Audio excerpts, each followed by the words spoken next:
Hello, friends. Welcome back to Mourning People podcast. I am Nina, and today we have my friend Brandi back. I decided that the first episode with Brandi would be a really good kind of introduction into her experience and her story. And we had the intention of getting back on topic, and we did. There are some surprise conversations and some topics that kind of just popped up during our talk, and we ended up talking for about 2.5 hours. So this is the Brandi series, and this is episode 1 of that series. Disclaimer: we were talking over Zoom because I think it's clear that I don't really know what I'm doing.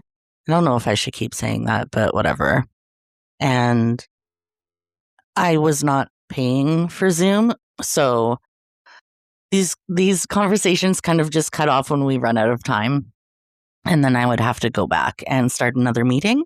So I'm just going to leave it like that. Mostly to make my life a little bit easier, but also because I honestly just think it's funny. So the conversations will end abruptly, and then I will kind of do like an outro, and then the next episode will come out the following week, and it will pick up literally where we stopped. So tune into that, because honestly, I think it's a good time. We all know that I am as real as it gets, so welcome to my world. Nothing makes sense. Anyways, enjoy my talk with Brandi. This is her second episode, but kind of round 1 of the series, if you will. I would like to add that there are some discussions of suicide and really deep dives into mental health. So please take care while listening. Enjoy.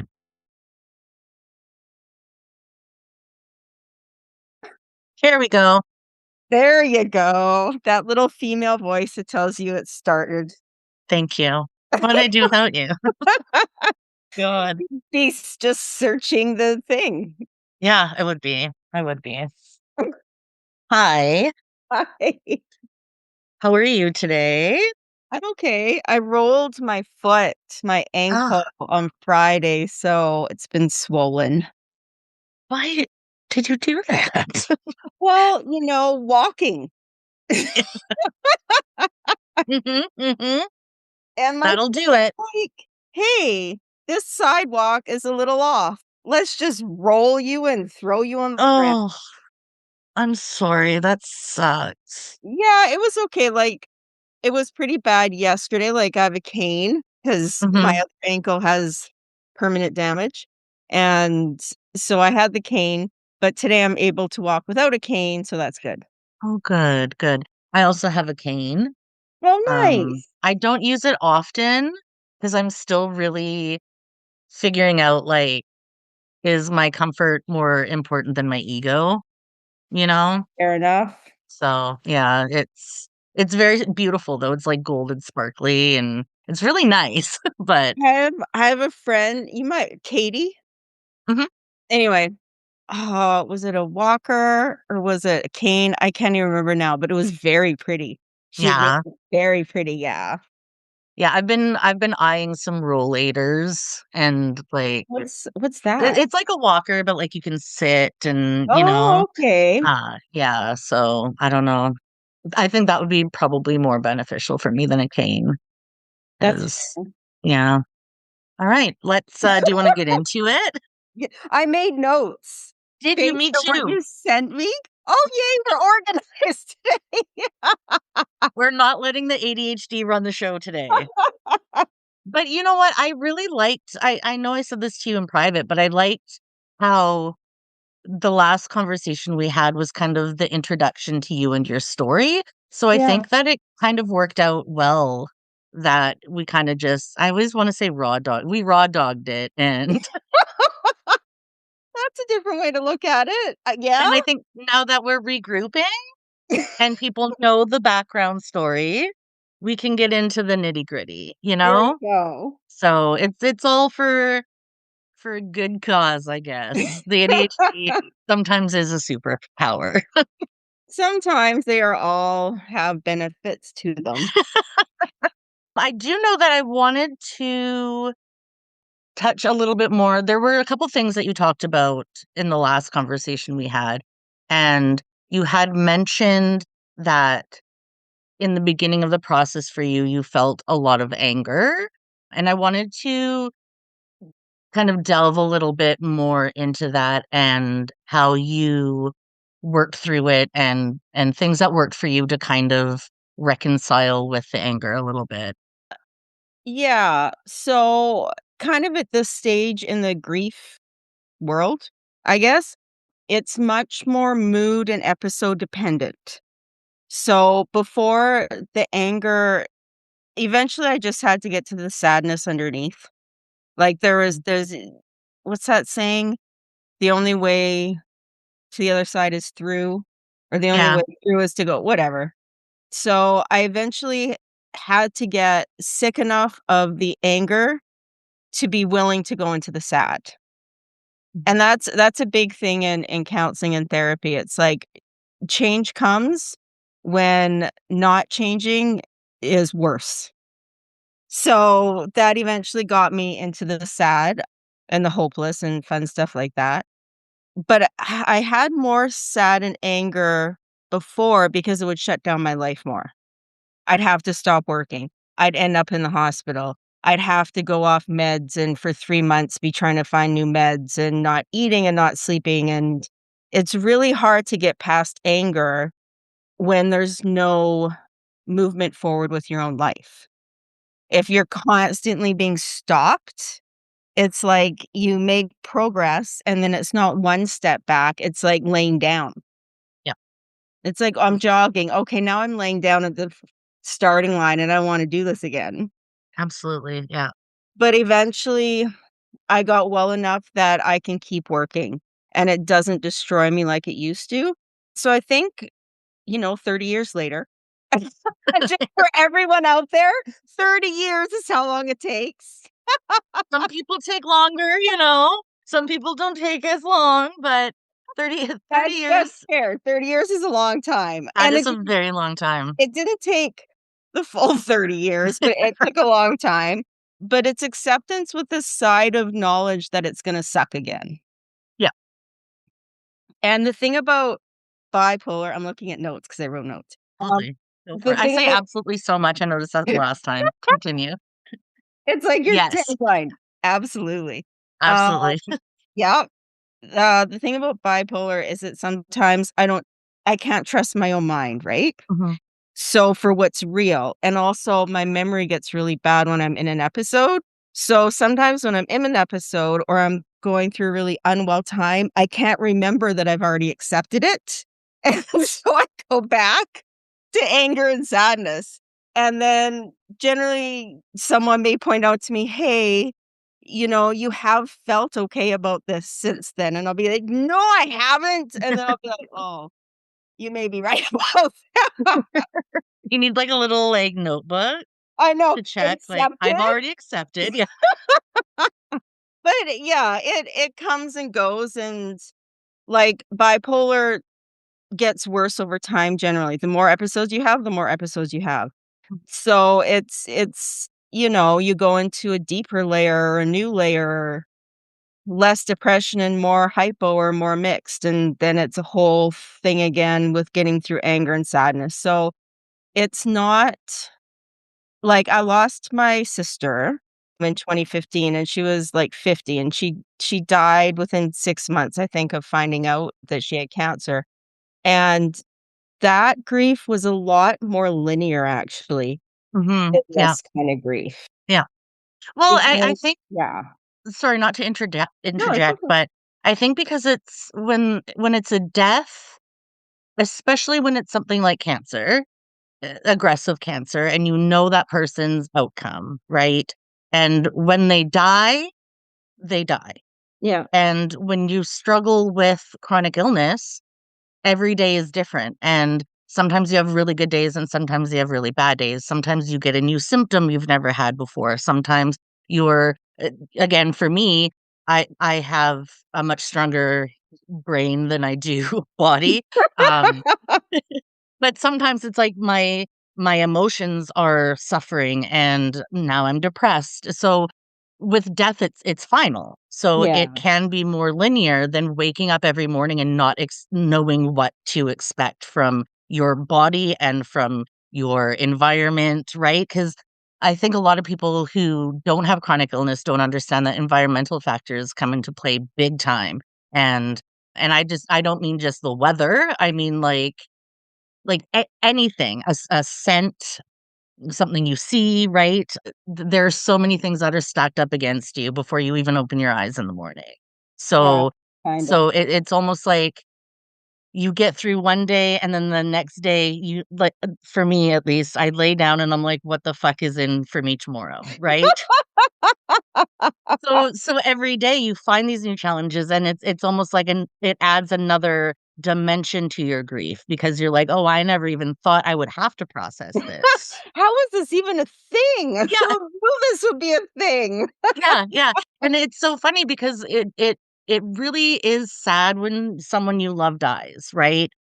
But we I don't know how to say it.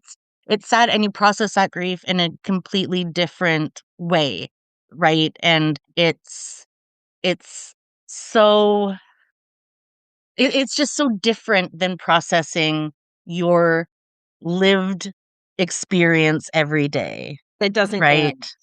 It has no end date. Exactly, I mean, it's a thank you. death. Okay, death is the end date, your own Yeah, death. yeah, right?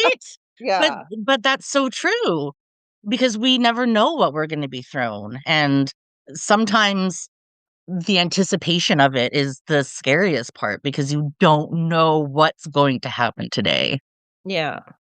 It's fun. It's fun time.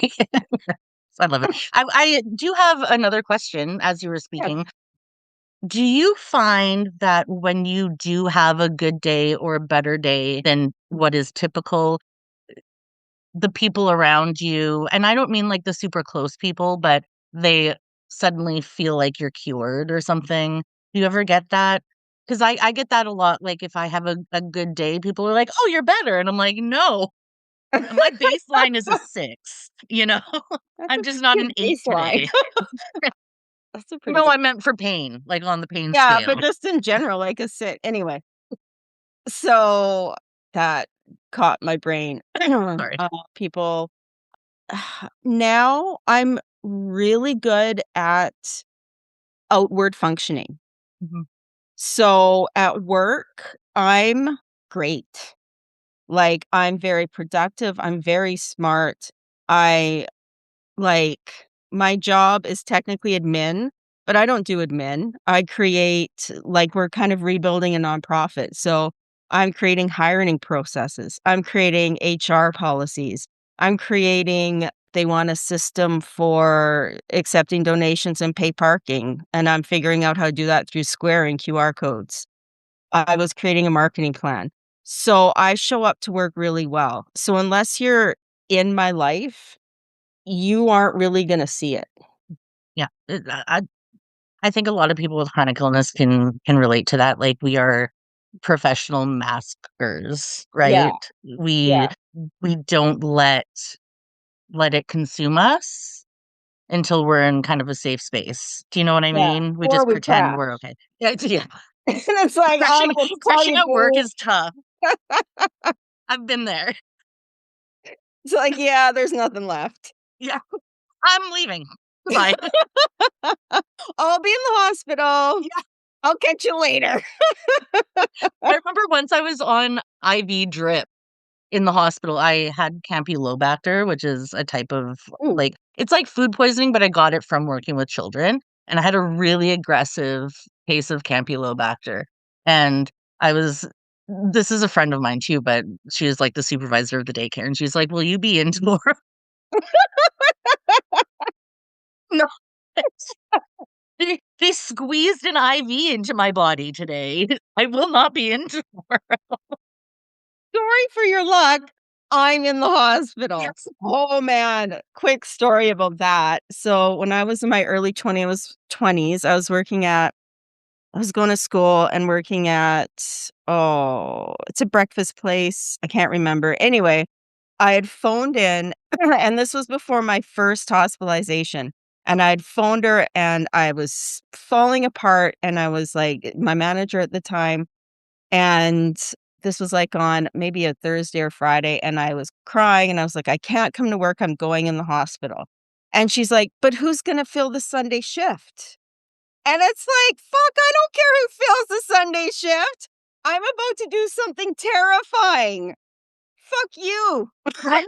Let me ask one of the psych nurses if they could come help. Like, what the fuck do you want from me? "Do you want my psychiatrist to send you when I'm sick?" No.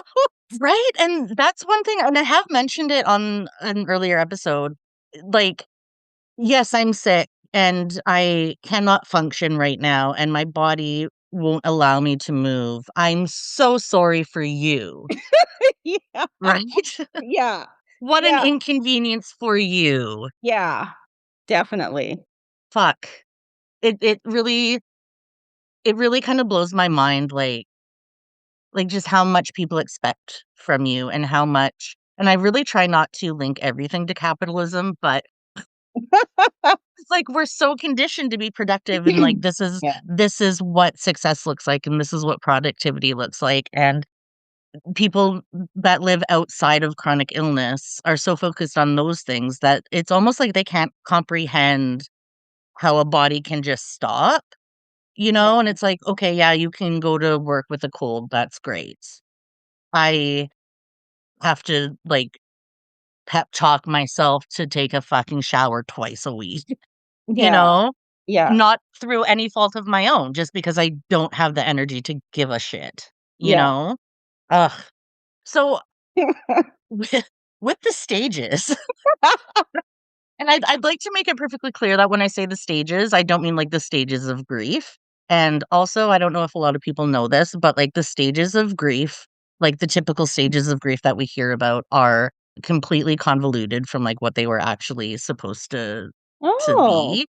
I think, and I don't wanna get my information wrong, but I think that the stages are of grief that we all kind of hear about, like sadness, anger, acceptance, that kind of stuff, I think they were specifically for people who are dying, and we've kind of Oh. just brought it into the spectrum of any kind of grief, you know? So they're not like, people just kinda took the concept and ran with it, and it's like that it's actually like a really specific scenario where those stages are technically used, if that makes sense. Oh. So, just, for clarification when I Feel say someone should update that to the world, like, send out a text or something. this is the PSA. For But when I all the millions of people who will listen to this, think this is a PSA for you. for the ones of people listening, the stages of grief are wrong. Because not all grief looks like that, right? And even I'm sure if you were someone dying, all the grief wouldn't be like that direct and that, you know, organized. Anyways, so for your grief, Yeah. when you felt the anger, when you felt the sadness, when you felt the hopelessness, like what are some things that you would do to kind of help move yourself through it? So I also wrote notes on this. So the biggest thing is I became really good at managing my life around it. Mhm. So I have a very strong self-care routine. So in the morning, I meditate for 45 minutes. I do 10 minutes of yoga. I journal. Then I walk to and from work most days. It's about 45 minutes.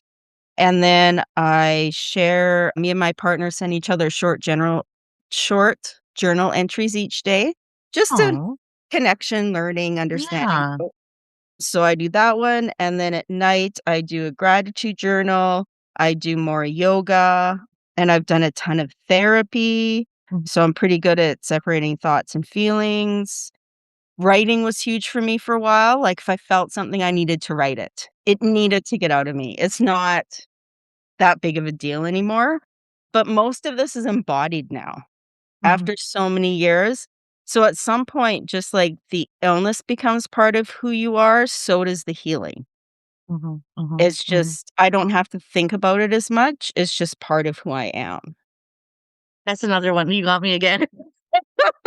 I Meditate. just, like I love these like, you give me aha moments constantly, you know? I just really you find, like, the perfect words to put to it, and it Well, it always helps if really you're a writer as well. yeah, yeah.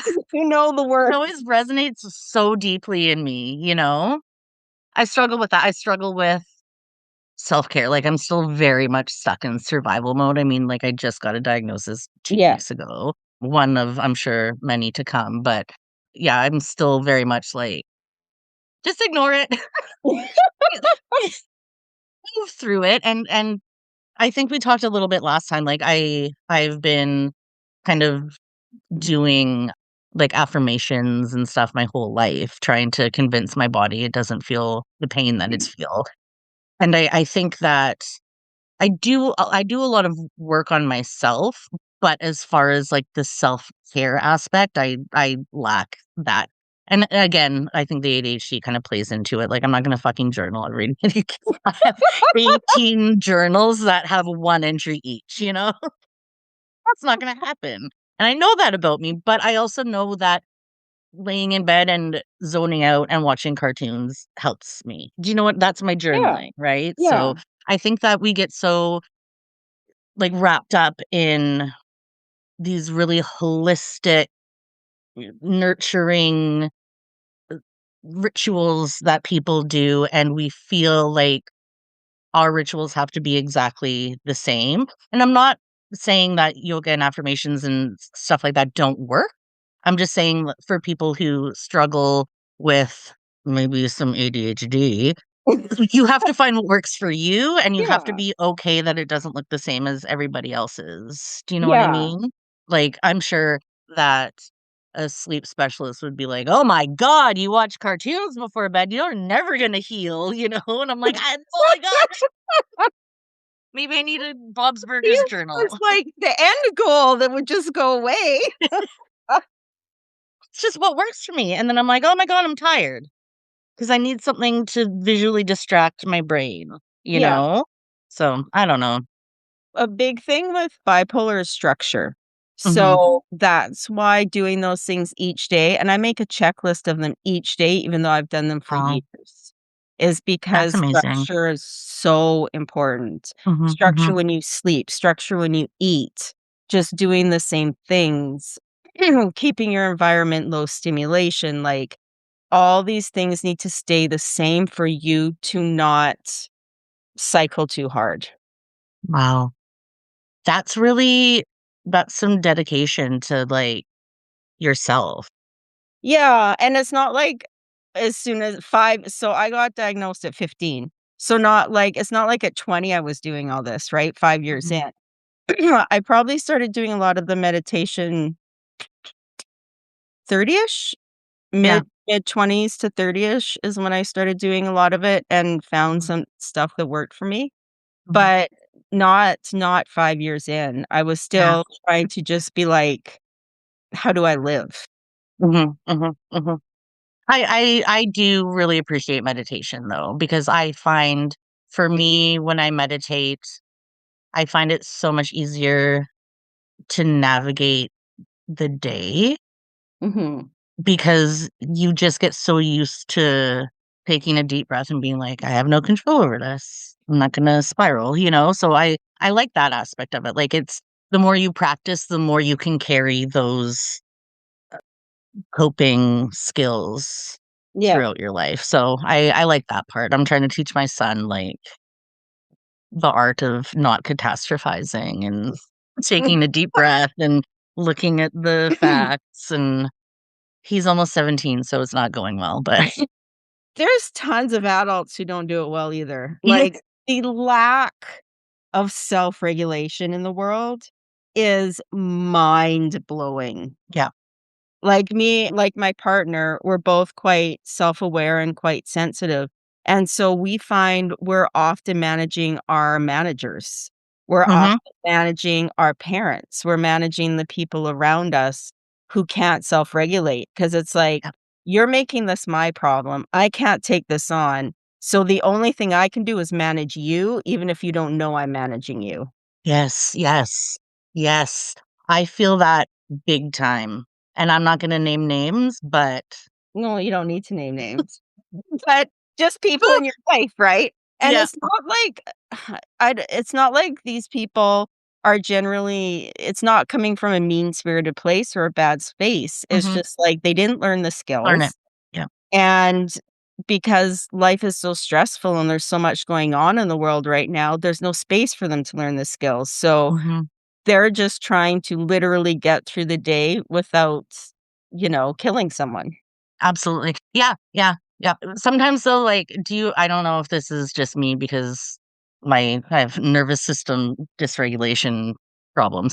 But sometimes when, someone reaches out to you and with like an issue and you're like, fuck, like I literally cannot deal with this shit. But you like are texting them back and and you're like, perhaps maybe there was a miscommunication and you're just like shaking because like if you had one more personal problem, you would explode, but you're taking the time to solve this for them, and you're just like, "Oh, I can't. I'm pretty good at not doing that anymore. I'm pretty Maybe good I at need if to I set see a bigger." text and being like Yeah. unless it's, like, someone really close to me who I would wanna help a lot, sometimes I'll Mhm. just see messages from different people and be like, "Yeah, this is a tomorrow thing."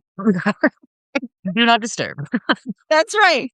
Even if they can tell I read it, I'm like, "You know what? Fuck it. Everybody's busy. They'll get it." The world is on fire, I need a minute. That's right. That's right. Put your own goddamn oxygen mask on first. Right? Yes, thank you. Thank you. Oh, Yes. here's another thing I wanted to touch on because I thought it was super important when you brought it up in our last conversation, but it was kind of at the end of it. When you were talking about how a lot of treatment options have, like, horrific side effects and, through the process of trying to help yourself, some of the things are actually, like, horribly damaging, and I just wanted to get a little bit more of your perspective on that and, like, how do you just weigh the pros and cons and, like, "Screw my liver, I need to function like a adult human, like, what do you do there? So I did some research on this because I like doing research. And I talked about memory loss. Memory loss comes with the medications, comes with the ECT, it comes with the bipolar. So I don't even know where the memory it's all attached to that. But it's scary. The bipolar lifespan through a whole bunch of studies is 11 to 20 years less than everybody else. Wow. Yeah, so in 2022, there was a review by Cambridge University that did a meta-analysis of 24 studies, and it found that bipolar people had a substantially shortened lifespan of, in general, 67 years old, which is 13 years less than the general population. And a study in 2023 out of BMJ Mental Health found that suicide, alcoholism, heart disease, diabetes, obesity, those were kind of the main things that were killing them. And like bipolar obviously affects stress hormones, which sucks inflammation for your body, right? And cancer and all the stuff that I don't even want to know about. But it also affects hormonal imbalances and it changes the structure of your brain. And the more episodes you have, the more it can change the structure of your brain. So at this point, I'm fucked. But it decreases brain matter volume, which is needed for mood regulation, decision making, memory. It thins the cortical gray matter.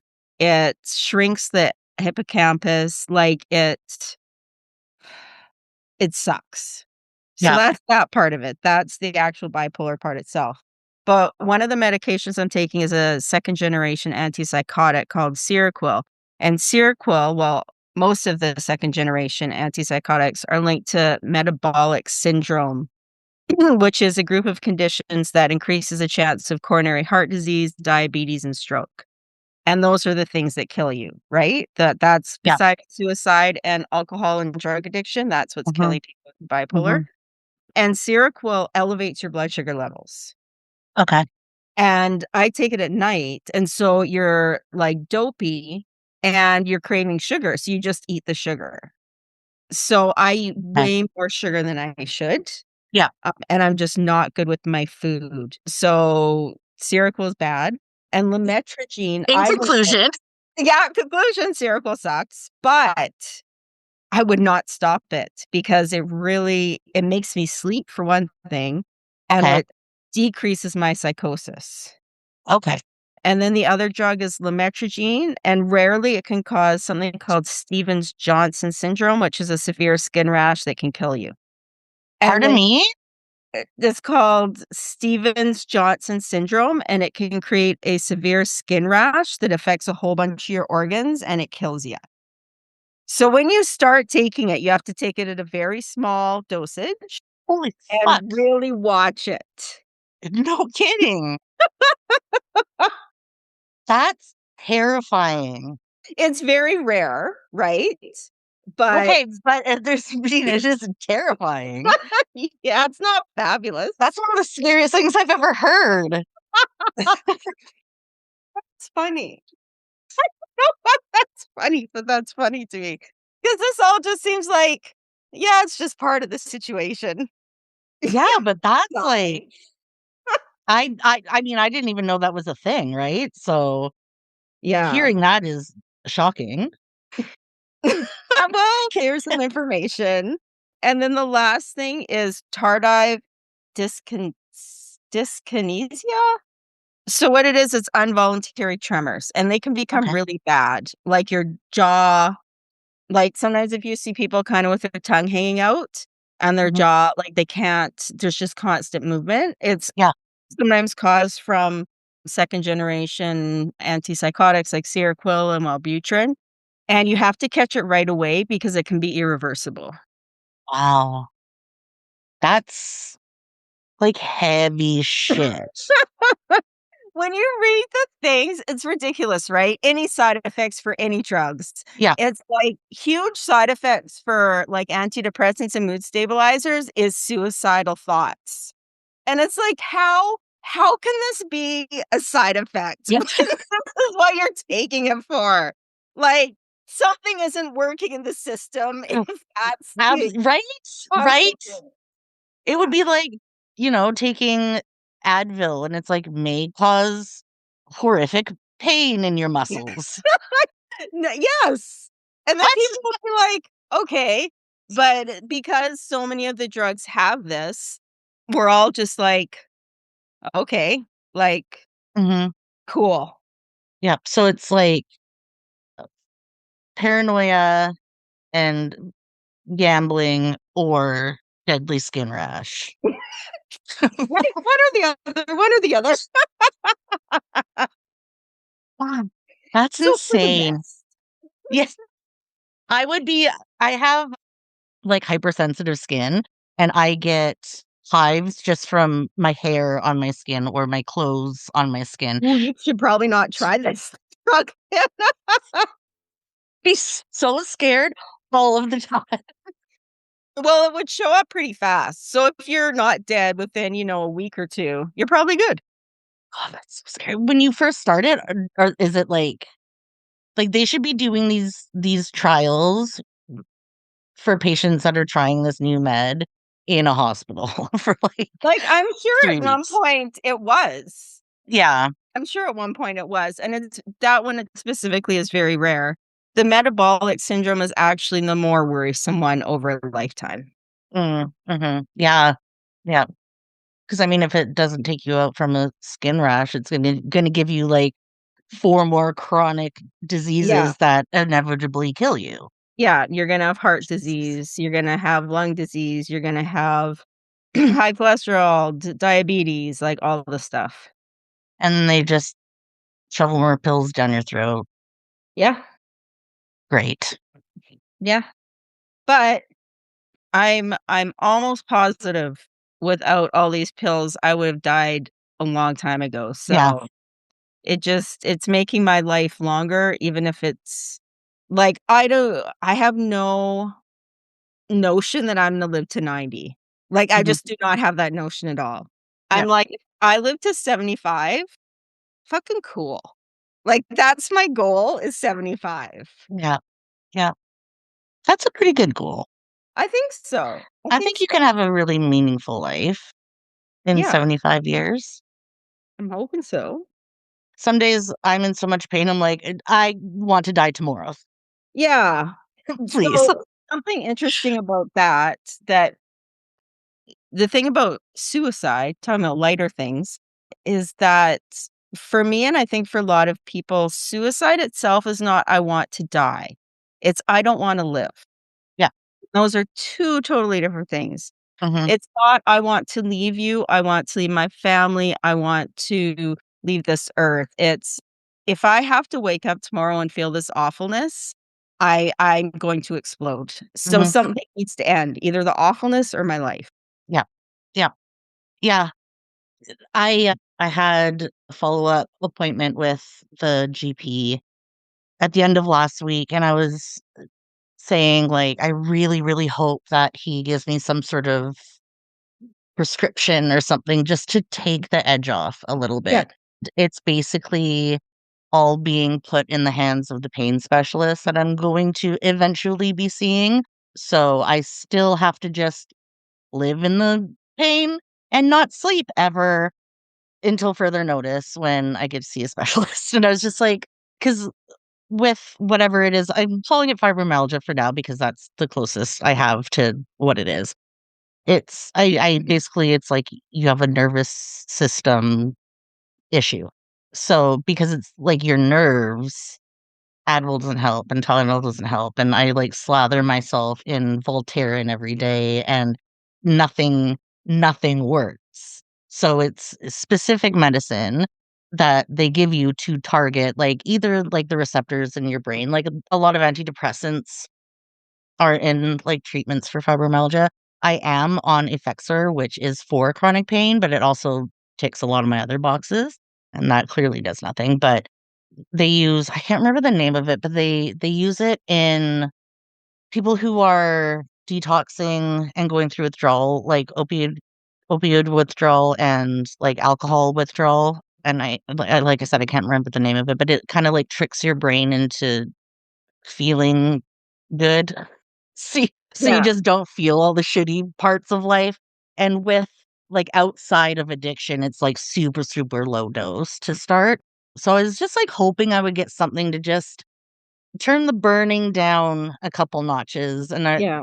he was just like, "Okay, well, talk to you next time," and I was like, "Well, fuck, what?" Because I have said this many times that when you are chronically ill, when you go to sleep and you have the most terrifying nightmare, and I might have said this last time, and you wake up and that feeling of relief knowing that it was just a dream, I have that in reverse. I wake up every morning and I'm like, "Fuck, I have to do this again." You know?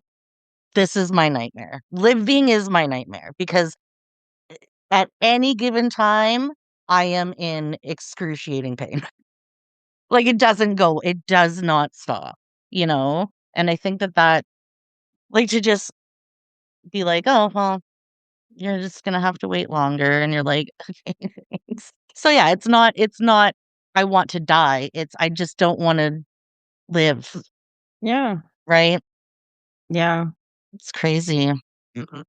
Hopefully you get when do you see them pain management persons? Who We live knows? in BC, dear. Yeah. Y It's gonna be a Next year year and a at this half. time, maybe you'll have an appointment for this pain management. 2029, yeah. Fuck. Oh, that's awful. Ah. Awful. Well, and again, like, I'm not saying these parts of my story to, like, compete with anybody, right? But it's just like, Oh, I just I also find a lot of the chronic illness community, it's like misery competitions, and I'm not here to win a trophy for having the most fibromyalgia, you know?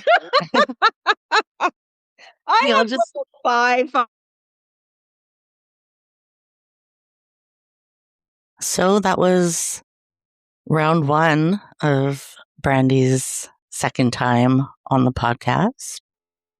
If you are someone experiencing crisis, please reach out to the Suicide Crisis Helpline at 988, or you can text 988. You're not alone. You're a mourning person. Bye, friends.